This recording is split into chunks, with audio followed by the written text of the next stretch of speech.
अस्सलाम वालेकुम दोस्तों, आपको बताते चले कि नाजरीन पाकिस्तान के बड़े शहर इस्लामाबाद में मूसलाधार बारिश जारी है। तो दोस्तों बारिश के दरमियान बादलों के अंदर दोस्तों एक ऐसी चीज़ दिखाई जा रही है तो जिसने पूरे पाकिस्तान में दोस्तों तबाही फेर दिया है। तो दोस्तों उसकी वीडियो जो वायरल हो रही इस वक्त सोशल मीडिया के ऊपर, तो वो भी मैं आपके साथ शेयर करूँगा। तो इस वीडियो के अंदर तो आप लोगों ने वीडियो को लाजमी अंत तक देखना होगा।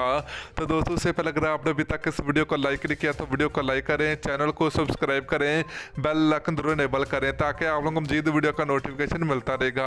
तो चलिए दोस्तों आपको बताते चले कि पाकिस्तान में अभी भी मूसलाधार बारिशें जारी हैं। तो दोस्तों पाकिस्तान के बड़े शहर इस्लामाबाद में जो एक वाक़या देखने को मिला, तो इस तरह का वाक़या आप लोगों ने पहले कभी नहीं देखा होगा।